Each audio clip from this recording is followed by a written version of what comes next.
La delegación de Vestas regresa satisfecha de su viaje a Bruselas. Se ha reunido hoy con eurodiputados y han conseguido llegar a más instancias europeas de las que contaban inicialmente, incluida la Comisión. Y ha sido ante esta institución ante la que han podido poner en evidencia las malas artes de la multinacional danesa, que había vendido a la propia Comisión que había acuerdo cuando realmente no existía.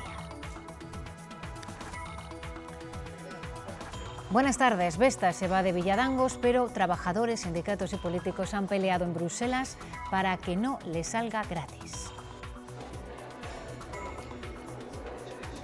Han sido 2 jornadas intensas, 2 días llenos de reuniones con una agenda que ha ido cambiando constantemente. La delegación de Castilla y León se marcha satisfecha de Bruselas y dispuesta a seguir trabajando porque la planta de Vestas en Villadangos del Páramo continúa abierta. El impuesto a la central nuclear de Garoña sigue su curso parlamentario después de que el PSOE haya fracasado en su intento vía enmienda de frenarlo. El PP defiende que es un impuesto disuasorio, los socialistas creen que puede animar a la propietaria, a Nuclenor, a todo lo contrario, a almacenar permanentemente los residuos nucleares.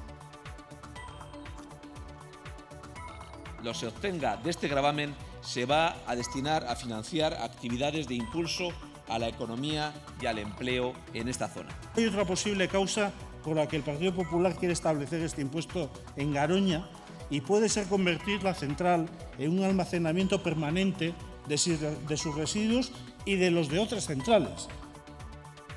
La ministra de Justicia resiste una nueva entrega de audios comprometidos para ella. En el Congreso ha reiterado que no dimite. El ex juez Baltasar Garzón, presente en la famosa comida con Villarejo, dice que la ministra es víctima de una campaña deleznable y desde Nueva York, en su primera rueda de prensa, el presidente Sánchez la ratifica. Este gobierno y el Estado no acepta chantajes de nadie, absolutamente de nadie. Hemos venido a limpiar, estamos limpiando y vamos a seguir limpiando.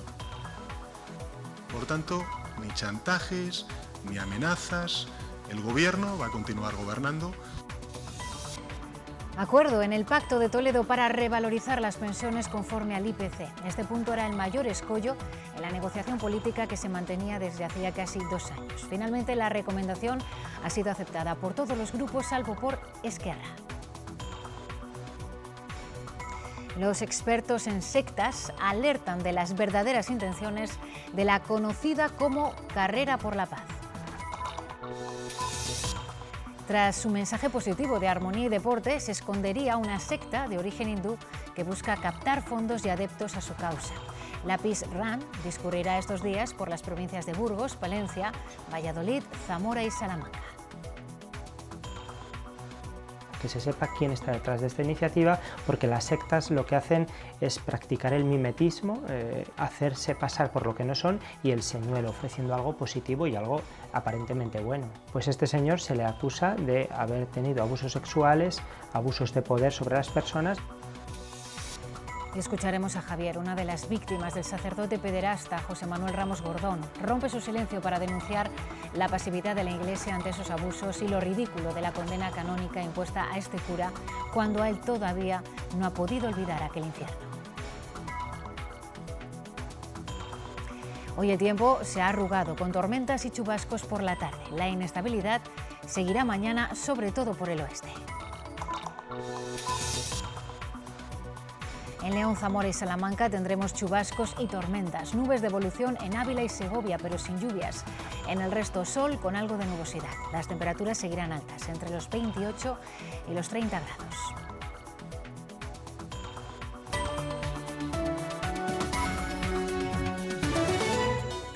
La defensa en Bruselas del mantenimiento de la planta de Vestas en Villadangos del Páramo ha superado lo planeado. A la reunión prevista con eurodiputados se ha sumado también un encuentro con el comisario de Energía y con el jefe del gabinete del presidente del Parlamento Europeo.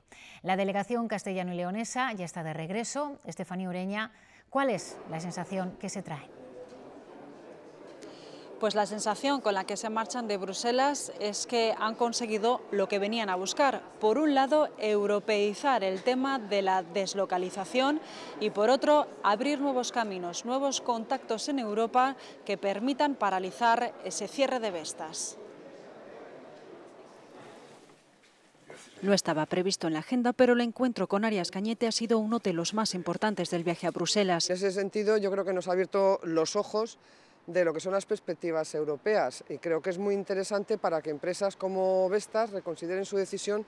Y esas perspectivas pasan por la producción de renovables. A la delegación le ha sorprendido la información errónea de la que disponía el comisario de Energía. La información que él tenía es que ya prácticamente había un acuerdo, no hay un acuerdo, seguimos negociando, le hemos pedido su mediación. Esa mediación surgía media hora después con un encuentro con el jefe de gabinete del presidente del Parlamento Europeo. No nos han permitido grabarlo, pero en los pasillos nos hemos encontrado con esta imagen, la de los europarlamentarios de Castilla y León que han decidido implicarse en el conflicto de Vestas. Han hablado de crear un sello de calidad de las empresas. Vinculado a lo que es la cuestión del territorio, ¿no? Que considere que una empresa no solo busque ser rentable en sus números. Europa visibilice un problema que pudiera parecer local, pero que afecta a toda Europa. La delegación reitera que no van a parar. Vamos a continuar y no pararemos hasta conseguir una solución porque tenemos plan A, plan B y plan C. Si hay que ir a Dinamarca iremos o lo que haga falta y en general satisfecho y contento. Ahora lo que quieren conseguir es un encuentro con el comisario europeo de Industria. Desde Estados Unidos, el presidente del Gobierno ha anunciado que España se va a sumar a la Coalición de Neutralidad del Carbón. Es un grupo de 4 países y 22 regiones y ciudades impulsado por Nueva Zelanda para reducir las emisiones de CO2. El Gobierno de Mariano Rajoy había declinado sumarse. Vamos a anunciar la adhesión, en definitiva, a esa coalición para la neutralidad del carbón, y que es una iniciativa que está liderando Nueva Zelanda y que compromete a poner en marcha estrategias en el medio y en el largo plazo con objetivos muy ambiciosos de reducción de emisiones de gases de efecto invernadero para cumplir con los acuerdos de París. En las Cortes hoy ha pasado su primera prueba el impuesto que planea la Junta para gravar los residuos nucleares de Garoña. Lo ha hecho gracias a la mayoría del Partido Popular, porque la oposición ha sido muy crítica, especialmente el PSOE. Los socialistas aseguran que tal y como está planteado este tributo no llegará a ver la luz, entre otras cosas porque es muy similar a otro de carácter estatal. El impuesto ideado por la Junta a los residuos radiactivos de Garoña sigue adelante. Su primer examen en las Cortes ha sido superado gracias a la mayoría del PP, que ha calculado unos ingresos al año de 10 millones de euros. Se va a destinar a financiar actividades de impulso a la economía y al empleo en esta zona. Pero para la oposición, este impuesto, tal y como está planteado, va a ser un fracaso. Tan malo.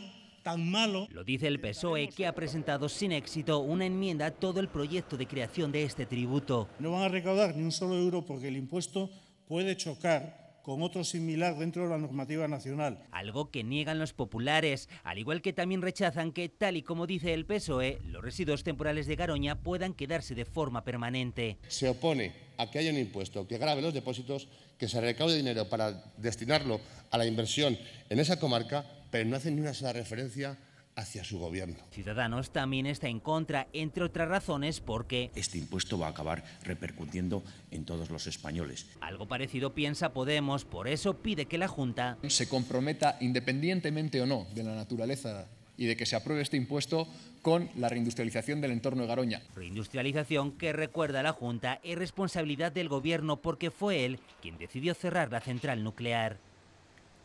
En las Cortes se ha debatido también una propuesta del PSOE para crear un grupo de trabajo que evalúe la labor de Radio Televisión Castilla y León. Solo Ciudadanos lo ha respaldado, no sin críticas a la propuesta. El Partido Socialista solo consigue el apoyo de Ciudadanos a su propuesta para exigir que los titulares de Radio Televisión Castilla y León estén libres de duda. No podemos tolerar que un medio de comunicación pagado con fondos públicos no sea tan ejemplar en su comportamiento, que sus propietarios no sean tan ejemplares desde el punto de vista ético como lo que estamos exigiendo a los responsables políticos y a las instituciones. Radio Televisión Castilla y León es una empresa privada. La propuesta decae con críticas al texto de todos los grupos. Acta de 2012, 15 de febrero, el PSOE no dice nada. 12 de marzo de 2013, sí, esta vez pregunta por las audiencias. 2014, 7 de abril de 2014, el PSOE que dice nada. ¿Qué mejor manera de salvaguardar el interés general y de proteger el derecho a comunicación que no metiéndonos en ello? Permítame que le diga que yo creo que lo que usted ha buscado es ese impulso mediático, el aplauso político, que por supuesto en este ámbito es muy lícito, pero desde luego lo que no ha buscado, si me lo permite, es el consenso. Podemos y UPL se han abstenido y Ciudadanos, a pesar de las críticas, ha votado a favor. En el debate, Podemos ha reclamado un cambio del modelo y apostaba por que fuese público. PP y PSOE están satisfechos con el que existe y Ciudadanos y UPL están dispuestos a debatirlo. El modelo es ejemplar, es eficiente, es más económico y es un modelo de éxito. Todos los partidos, salvo el PSOE, creen que no hacen falta más grupos de trabajo porque en la comisión actual se pueden abordar, dicen, todos estos asuntos. Impulsar las buenas prácticas del diálogo social fuera de nuestras fronteras es el propósito del programa GENCAT. Hoy se ha reunido en Valladolid el consejero de Empleo con representantes de los agentes sociales de nuestra comunidad y de la región norte de Portugal. Han compartido políticas para la creación de empleo de calidad. Este programa cuenta con la ayuda de fondos europeos y se va a desarrollar hasta 2020. En primer lugar, los mecanismos de participación y de diálogo que existen en Castilla y León al más alto nivel están permitiendo que cuando ha habido conflictos y crisis empresariales este diálogo ha favorecido su resolución, y en segundo lugar la propia Fundación Anclaje, donde a su vez está representada también los agentes del diálogo social. El objetivo es fomentar la colaboración y cooperación en el sentido de promover una mayor difusión del conocimiento y de buenas prácticas del diálogo social. La movilidad geográfica de los desempleados en España ha subido de nuevo este año, acumulando 3 años consecutivos de incrementos. La precariedad del mercado laboral se evidencia también a través de este indicador. El 40% de los trabajadores temporales han cambiado de municipio en el último año, frente al apenas 2% de los indefinidos. Los datos los publica hoy el INE. En la calle encontramos continuos casos de movilidad obligados por la situación laboral. Tengo una prima que estudió enfermería y se ha ido a Londres. Mis 2 tías, una está en Galicia y la otra está en Tenerife, y sí han sido por trabajo, donde han encontrado. Según publica hoy el Instituto Nacional de Estadística, en el primer trimestre del año, el 2,7% de las personas que tenían un trabajo ha cambiado su municipio de residencia hace menos de un año. Tengo unos amigos que están en Barcelona, tengo otros amigos que están en Madrid, y tengo amigos que se han tenido que ir a Galicia. Los más jóvenes son los que más hacen las maletas, más de 246.000 de entre 16 y 34 años en toda España han tenido que mudarse en los últimos 12 meses. La mayoría de los de mi pueblo se han ido fuera. Allí como tal no queda nadie. Unos sobrinos míos que se han ido a Alemania a buscar trabajo. Y mientras que están allí, como no tienen trabajo, se han colocado en un bar hasta ver si les sale algo. Además, el INE nos deja otros datos relevantes. La movilidad geográfica de los extranjeros es superior a la de los españoles. En el último año, el 7,7% de los ocupados extranjeros ha cambiado de residencia, frente al 2% de los españoles que tenían un trabajo. Castilla y León es una de las comunidades con bajas laborales de mayor duración. Lo recoge un estudio de ADECO. El año pasado la media fue de 49 días, 10 más que en el resto de España. El absentismo laboral se ha vuelto a incrementar tras los peores años de la crisis. El informe destaca la excesiva lentitud de la sanidad en la resolución de muchas patologías y propone incrementar los conciertos con clínicas privadas.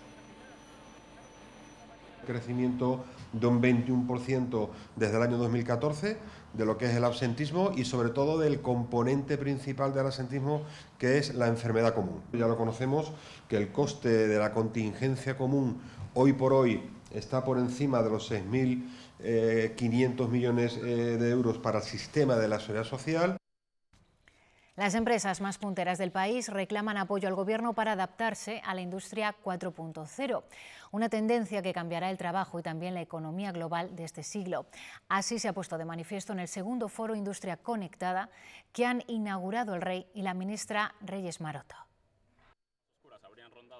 Con esta herramienta el Grupo Siro conoce metro a metro la productividad de sus parcelas, la tecnología al servicio del producto, los clientes y los colaboradores. Para reaccionar, aprender, modelizar y sobre todo eficienciar. El Grupo Siro es un ejemplo de que la digitalización de la economía es ya una realidad que el Rey ha animado a impulsar como herramienta contra el reto demográfico en la inauguración del foro Industria Conectada 4.0. Para dar respuesta a los desafíos presentes y futuros, como lo son la baja productividad en algunos sectores de nuestra economía o el reto demográfico. Según el sector, tenemos las herramientas, pero infrautilizadas. Estamos a la cola de la OCDE en utilización de esta infraestructura y solo el 30% de las empresas han comenzado una digitalización que para la ministra del ramo es crucial para no desaparecer. Si no consiguiéramos poner a España en la media, estaríamos hablando de una mejora de nuestro Producto Interior Bruto de 48.000 millones. Los empresarios reclaman al Gobierno subvenciones para las pymes y eficiencia. Hay mucho que mejorar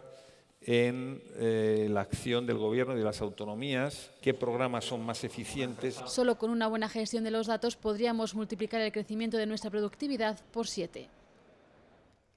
El BBVA abrirá una nueva etapa a partir del próximo 1 de enero. Desde entonces tendrá otro presidente. Esta tarde su Consejo de Administración ha aprobado la sustitución de Francisco González, que llega a la edad de jubilación. Su sucesor será el salmantino Carlos Torres, hasta ahora consejero delegado del banco. La entidad asegura que de esta forma se garantiza la transformación del BBVA hacia la nueva banca digital y global. Especialistas en diseño de experiencias de cliente.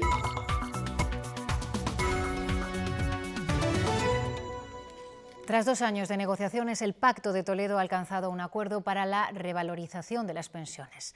Volverán a ligarse a la subida del IPC. Se trata de un acuerdo de mínimos que sitúa al IPC como la base del cálculo, pero no será el único indicador. Se podrán utilizar otros según las necesidades del sistema. La decisión estará en manos del Gobierno correspondiente. A este acuerdo solo se ha opuesto Esquerra Republicana. La ministra de Justicia resiste en su puesto pese a una nueva entrega de audios comprometidos para ella, en los que habla de un encuentro de jueces y fiscales con menores del que fue testigo.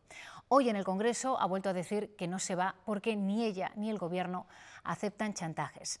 El PP ha liderado las peticiones de dimisión, ha llamado a la ministra zombie. Sonriente llegaba la ministra al Congreso y allí este abrazo de la portavoz socialista parecía prepararla para lo que le esperaba dentro. Ministra, Podemos pide su dimisión.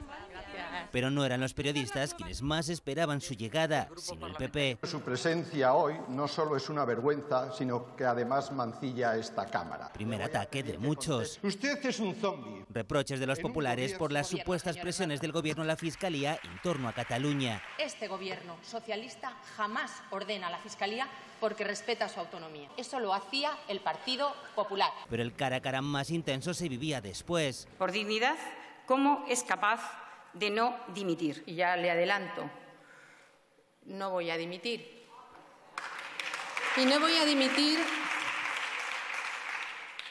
por muchas razones. Nadie nos va a chantajear. Y todo en un día en el que hemos conocido nuevas y polémicas grabaciones de ella con el comisario Villarejo. Así, absolutamente, la portavoz del Gobierno mostraba su apoyo a la ministra, mientras Pablo Iglesias... Cuanto más lejos esté lo que ha tocado Villarejo de la vida política, mejor. Ha vuelto a pedir su dimisión. O es capaz de dar una explicación creíble y decir la verdad en la Cámara, o tendrá que dimitir. Esas explicaciones, a petición propia, las dará la ministra en el Congreso en los próximos días. En defensa de la ministra ha salido hoy Baltasar Garzón, presente en la polémica comida con Villarejo. Dice quien fuera juez de la Audiencia Nacional que la ministra es víctima de una campaña deleznable con audios que han sido sacados de contexto. Pero además esta tarde, desde Nueva York, el presidente del Gobierno ha ratificado a su ministra. Dice que ningún corrupto va a marcar la agenda política a su ejecutivo. Este Gobierno y el Estado no acepta chantajes de nadie. Absolutamente de nadie. Hemos venido a limpiar, estamos limpiando y vamos a seguir limpiando. Por tanto, ni chantajes, ni amenazas. El Gobierno va a continuar gobernando y va a estar determinado en la lucha contra la corrupción, venga de donde venga. Desde luego no nos va a marcar la agenda política un corrupto. Y en el Congreso hoy se ha vuelto a hablar de presupuestos. Durante el Pleno, la vicepresidenta ha reclamado las mismas reglas de juego cuando gobierna el PSOE que cuando lo hace el Partido Popular. Asegura Carmen Calvo que el 21 de mayo de 2013 los populares usaron la misma vía que ha intentado el gobierno de Pedro Sánchez para sortear el veto del Senado a los presupuestos del año que viene. La portavoz popular ha reclamado elecciones anticipadas. vuelvan, rectifiquen, recuperen su dignidad y convoquen elecciones ya. Y presidiendo el diputado Posada, con toda mi estima, contestó: ni el artículo 31 del reglamento ni ningún otro precepto atribuyen a la mesa de la Cámara la competencia de revisar la decisión adoptada de la Comisión respecto a la calificación de las citadas enmiendas. ¿Quiere usted? Se lo ofrezco. Esas reglas del juego suyas, las mismas para nosotros. Se llama seguridad jurídica. Llevamos ya una semana hablando del atajo legal para aprobar los presupuestos, un tema complicado que genera muchas dudas. Hemos hablado por eso con un experto en Derecho Constitucional para que nos aclare alguna de ellas. La primera, si es constitucional o no ese vericueto parlamentario.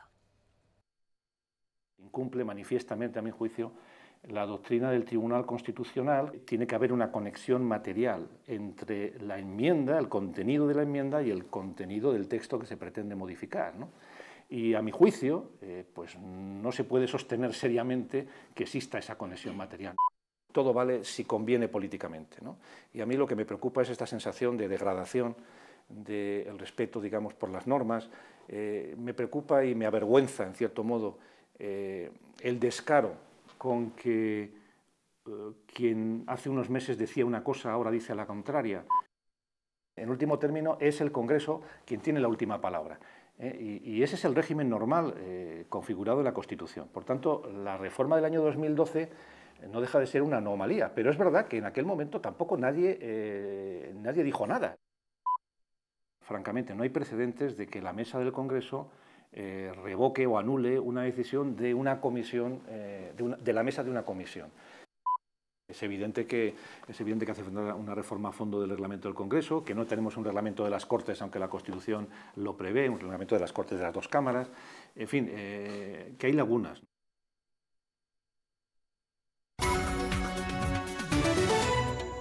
La Policía Nacional ha localizado en una localidad de Salamanca a 2 niños de 7 y 5 años que se encontraban con su padre en paradero desconocido. Hace 15 días que los pequeños deberían haber sido entregados a su madre, que vive en Vizcaya. Ha sido la policía quien finalmente le ha devuelto a sus hijos. Ha sido una actuación impulsada por el Juzgado de Violencia de Género y Delitos sobre la Mujer de Baracaldo, el que ha permitido en una acción conjunta entre la Ertzaintza, la Guardia Civil y la Policía Nacional que finalmente hayan aparecido los 2 niños de 7 y 5 años junto con su padre, que se encontraba en paradero desconocido en la provincia de Salamanca después de darse a la fuga y permanecer con ellos hasta 15 días más tarde de cuando los debería haber devuelto a la madre. Los 2 pequeños se encuentran bien, en perfecto estado de salud, y ya están con su madre en la provincia de Vizcaya, mientras que el hombre ha sido detenido y pasará en breve a disposición judicial. Condenado a prisión permanente revisable es la sentencia que ha dictado la Audiencia Provincial de Álava para el asesino de una bebé a la que lanzó por la ventana en enero del año 2016 en Vitoria. Es la primera vez que un tribunal vasco dicta esta pena. Además, se le ha impuesto una condena de 7 años y medio de cárcel por intentar matar a la madre de la pequeña.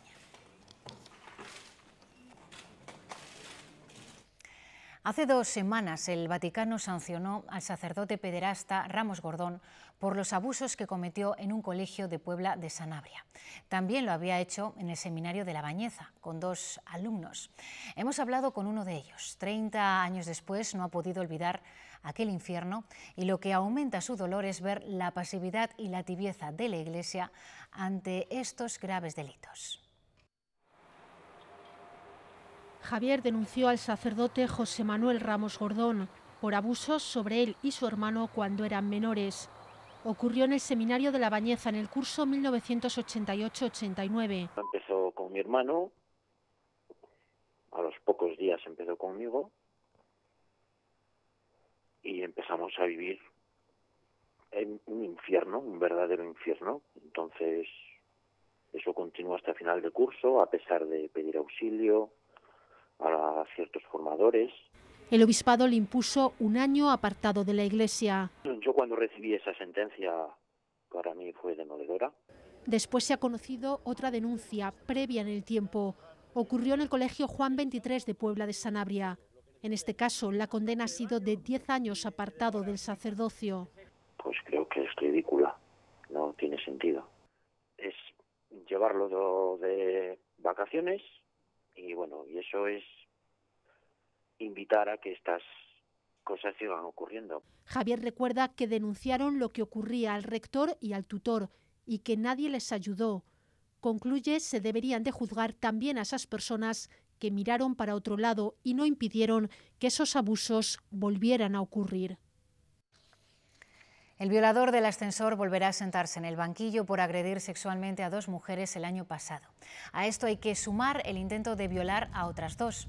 Le imputan los delitos de detención ilegal, agresión sexual, lesiones y robo con violación. De trayecto del murciano José Ignacio López ha sido la elegida por el jurado como ganadora.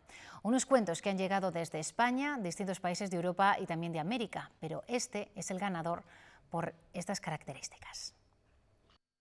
Es un texto narrativo, un texto muy bien contado, un texto muy lírico, un texto muy hondo. A mí me emocionó mucho cuando lo leí varias veces, ¿no? Y sobre todo un texto muy metafísico, un texto que trasciende lo que es lo puramente literario.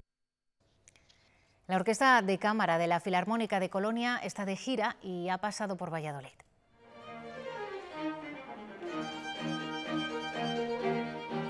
Solo una veintena de ciudades en todo el mundo van a recibir su visita y disfrutar de su música con obras de culto de autores como Vivaldi o Mozart.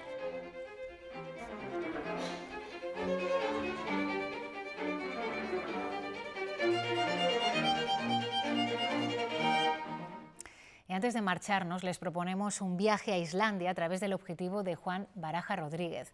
Este fotógrafo español pasó 3 semanas de oscuridad en la isla, aunque sus imágenes, las van a ver, arrojan más luz y más calor. El proyecto se llama Norlandia. Es un proyecto hecho en el norte de Islandia en 2014 durante una residencia de 6 semanas. Durante ese tiempo yo fotografié el paisaje, fotografié la arquitectura, la poca arquitectura, ¿no? que había, porque son zonas muy despobladas, y fotografié el interior de una fábrica, ¿no? Que son los retratos y los bodegones que hay en la exposición. Pues hasta finales de octubre se puede disfrutar de estas imágenes en la Galería de Arte Javier Silva en Valladolid. Con ellas ponemos el cierre a este informativo. Ahora llegan las noticias deportivas con Javier Mardones. Hasta mañana.